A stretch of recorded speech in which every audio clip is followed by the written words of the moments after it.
Thank you, Hovey. Thank you so much. The next lady who speaks is the queen of gospel music. Her name is Connie Hopper.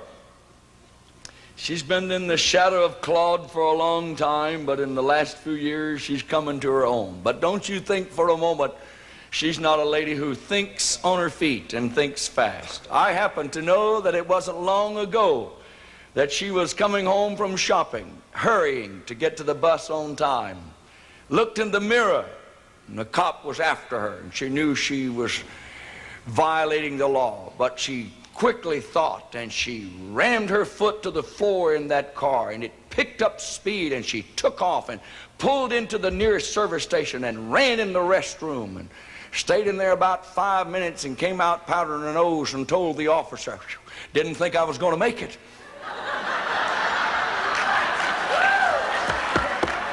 She can truly think. Make her welcome, Connie Hopper.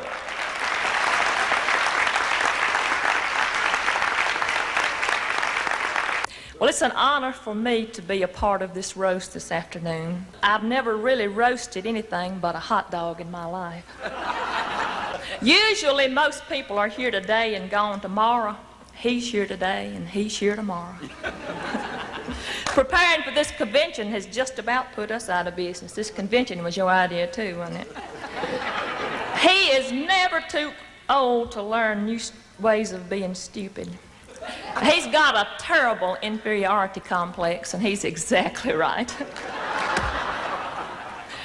The closest he ever came to a brainstorm was a drizzle. But somehow he managed to write over 500 gospel songs. Then he got into that a-wop-bop-a-loo-lop-a-lop bamboon music and that sha-na-na. That's real lyrics right there, isn't it?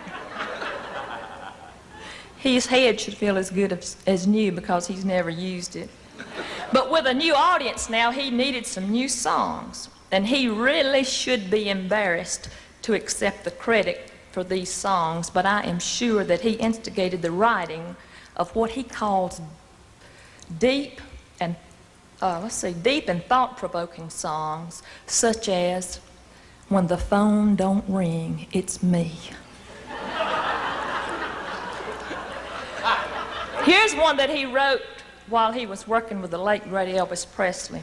The worst I ever got from you was the best I ever had.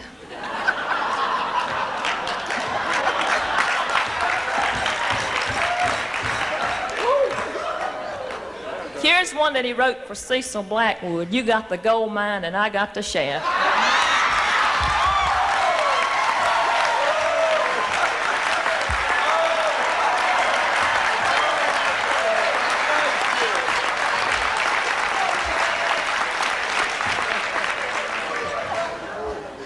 He says he dreams his material, how he must dread going to bed. People want to pay him what he's worth, but he won't work that cheap.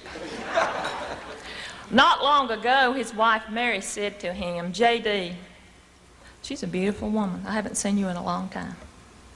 She said, J.D., if you really, really, really loved me as much as you say you do, why didn't you marry somebody else?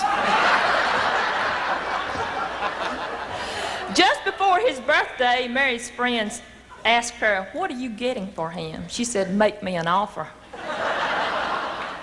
And once I went to the Stamp School of Music many, many years ago, and Mary and J.D.